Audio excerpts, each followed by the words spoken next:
Good morning students.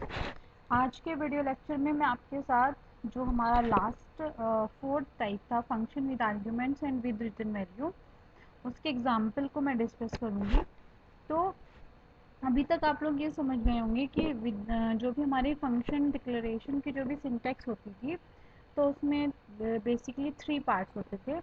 First part is return type, then function name and bracket में parameter list. तो function name common है सभी में, वो रहेगा। रिटर्न टाइप और आर्ग्यूमेंट लिस्ट अकॉर्डिंग टू जो भी 4 टाइप्स हैं उनके अकॉर्डिंग चेंज होता रहता है। तो इस वाला जो मैक्सिमम यूज़ होता है वो यही वाला यूज़ होता है, क्योंकि यही हमारा इम्पोर्टेंट होता है। तो अगर ये आप लोगों ने समझ लिया तो काफ़ी ईजी रहेगा आप लोग के लिए आगे जो भी फंक्शन से रिलेटेड जितने भी प्रोग्राम आप बनाएंगे। तो इसमें देखिए सबसे पहले यहाँ पे हम पास कर देते हैं 2 वेरिएबल ए एंड बी। ठीक है, इसको सेव कर लेते हैं। तो रिटर्न टाइप है, दैट मीन्स कि यहाँ पे डेटा टाइप आ जाएगा जो भी जिस टाइप का फंक्शन वैल्यू रिटर्न करेगा। तो ये एडिशन वाला प्रोग्राम है 2 नंबर के, तो इसलिए यहाँ पे डेटा टाइप इंट लिखा है, 2 इंटीजर नंबर पास किए हैं ए एंड बी। अब आते हैं मेन फंक्शन के अंदर। मेन फंक्शन में 3 वेरिएबल डिक्लेयर किए गए हैं ए बी, जिनको सम करना है। 3 नंबर को इसलिए डिक्लेयर किया क्योंकि इनको हम पास भी करेंगे, यानी सारी जो वॉइड मेन के अंदर सारी कमांड वॉइड मेन के पास ही है, बस वो इस फंक्शन से हम फंक्शन को सिर्फ वैल्यू पास करेगा, आर्गुमेंट पास करेगा और वहाँ से जो भी रिजल्ट आएगा उसको भी स्टोर करेगा। और रिजल्ट जो है उसमें ये जो सम फंक्शन जो वैल्यू रिटर्न करेगा उसको रिजल्ट पे स्टोर करेंगे। तो सबसे पहले हमने क्या कहा यूज़र से कि please enter 2 number, 2 number enter करा लेंगे। तो फिर उसके बाद क्या होता है, फंक्शन को कॉल करना होता है। और क्योंकि रिटर्न करा है इसीलिए यहाँ पे इसको किसी दूसरे वेरिएबल में स्टोर कराना पड़ेगा। जो भी ये वैल्यू रिटर्न करेगा वो यहीं पे ही मेन फंक्शन में ही इसकी वैल्यू को प्रिंट कराएंगे। और जो ये वाला फंक्शन है इसमें सिर्फ एक ही काम होगा, सिर्फ कैलकुलेशन होगी। इसके अलावा अगर थोड़ा बहुत चेंज कर सकते तो हम यहाँ पे इंट एस कर देते, सी कर देते और C equal to A plus B कर देते और रिटर्न कर देते सी। इस तरीके से भी हम कर सकते थे। तो चलिए देख लेते हैं। तो इसको भी करेंगे, फैक्टोरियल वाले पे भी करेंगे, सर्किल एरिया वाले पे भी ट्राई करेंगे। इसको एक नई फाइल ओपन कर ली है and write down hash include conio.h। अब हमने फंक्शन क्योंकि सम नाम का बनाया है, इसमें 2 वेरिएबल पास किए हैं a and int b. Semicolon क्योंकि अभी सिर्फ डिक्लेरेशन कर रहे हैं। अब मेन फंक्शन के अंदर हम क्या कर रहे हैं, इंट ए कोमा बी, और जिसमें हम रिजल्ट जो है उसको स्टोर करेंगे। फिर उसके बाद CLR to clear the screen. फिर क्या करेंगे, यूजर से कहेंगे enter a and B,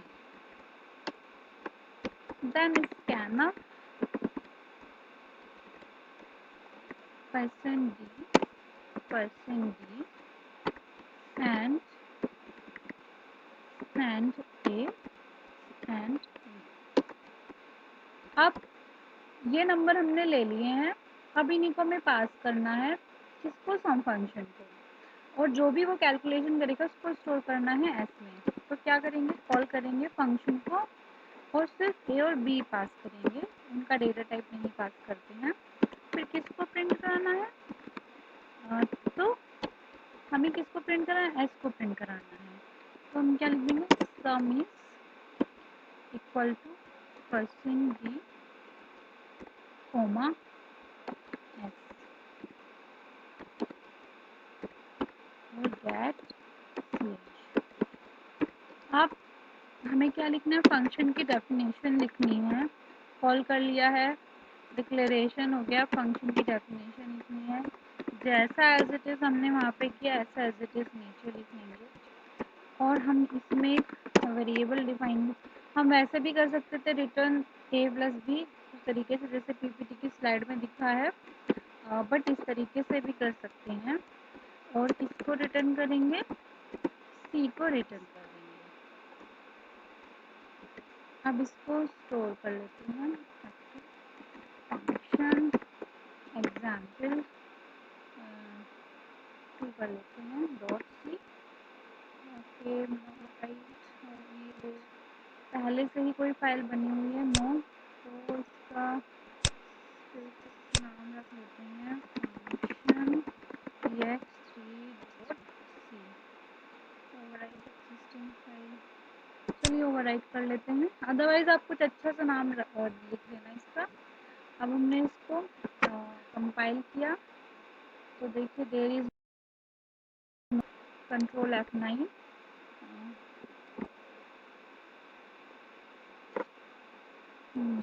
system hang हो गया है।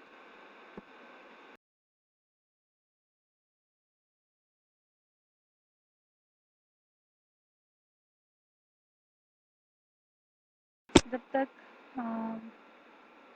ठीक है, दो वैल्यू एंटर करते हैं 23 एंड 7, तो देखिए आंसर आया समिट 30। तो ये हो गया हमारा फंक्शन।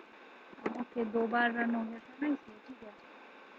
तो ये क्या है, ये हमारा वो हो गया function with argument and with return type. अब अगर हमें फैक्टोरियल वाला बनाना होता तो हम क्या करते हैं, सिर्फ इसमें एक नंबर पास करते जिसका फैक्टोरियल निकालना होता है, ठीक है। यहाँ पे हम क्या करते हैं, एक नंबर लेते हैं और रिजल्ट को स्टोर करने के लिए एक वेरिएबल लेते हैं, ठीक है। अब हम यूज़र से क्या कहते हैं,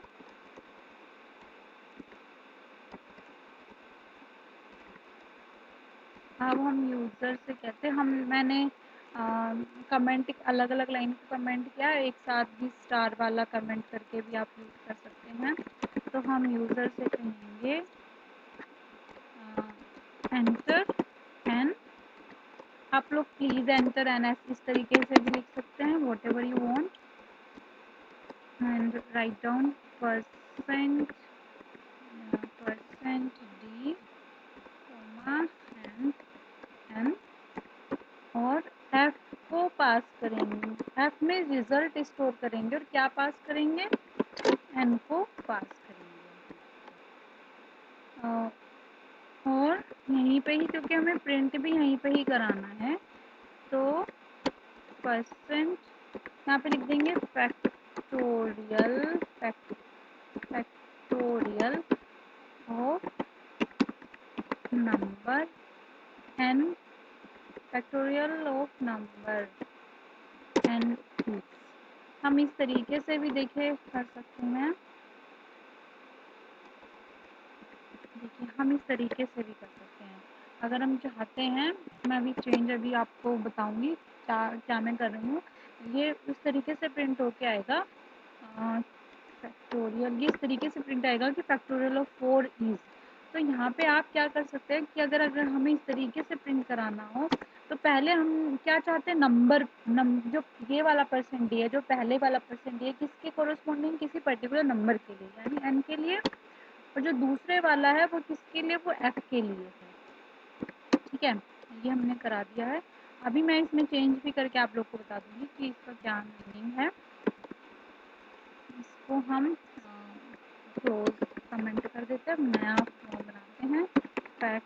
फैक्ट नाम से हमने बनाया था, तो इसमें क्या पास किया है, इंट एन पास किया है, और यहाँ पे हमें क्या डिफाइन करना पड़ेगा, आई डिफाइन करना पड़ेगा, और फैक्टोरियल एक फंक्शन एक वेरिएबल बना लिया, उसको हमने 1 से इनिशियलाइज कर दिया, फॉर लूप चलाया आई इक्वल टू 1 से लेके I less than equal to N तक, और I plus plus and then right factorial equal to factorial factorial, ये एक वेरिएबल है, इसको आप एफ भी ले सकते थे, ठीक है। तो मैंने फैक्टोरियल ले लिया है।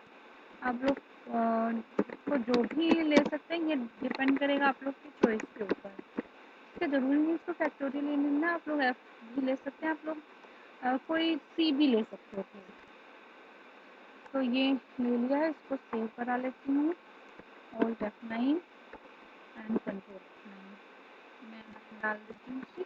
तो देखिए फैक्टोरियल ऑफ नंबर 6 is 720। जो मैं आप लोगों से कह रही थी ना कि इस तरीके से देखिए, अगर हम यहाँ पे इस तरीके से ना लिखते और मैं कहती फैक्टोरियल, इसको मैं चेंज कर देती हूँ, फैक्टोरियल इज, तो मुझे एन भी हटाना पड़ेगा क्योंकि 1% डी लगा है।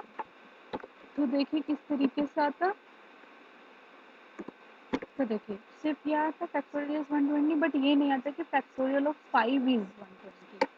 तो अगर हम उस तरीके से जैसी रिप्रेजेंटेशन आप लोग चाहेंगे वैसा ही आप लोग को लिखना पड़ेगा। तो फैक्टोरियल ऑफ कोई नंबर आप प्रिंट कराना चाह रहे हैं ना कि फैक्टोरियल ऑफ 5 इज, तो उसकी जगह यहाँ पे तो डी लेते हैं, परसेंट डी।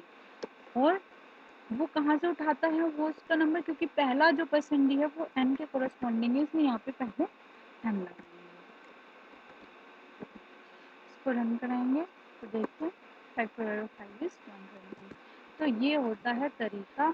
इसी तरीके से आप एरिया वाला प्रोग्राम भी बना सकते हैं, जिसमें आप लिख सकते हैं फ्लोट एरिया, यहाँ पे रेडियस इंट आर, यहाँ पे लिखेंगे इंट आर और ए, जिसमें आप रिजल्ट स्टोर करेंगे, फिर कहेंगे please enter radius, scan up करेंगे, आर में एरिया और ब्रैकेट में आर पास करेंगे, और radius area of circle equal to करके आप यहाँ पे प्रिंट करा देंगे, और जो भी यहाँ पे आप कैलकुलेशन करेंगे तो ए इक्वल टू 3.14 इंटू आर कर देंगे बस, और उसी को ही रिटर्न कर देना है। तो इस तरीके से आप कोई भी प्रोग्राम को कन्वर्ट कर सकते हैं। तो आज के जो वीडियो लेक्चर अभी मैंने आप लोग को 4 टेस्ट किया है, तो मैं आप लोगों के साथ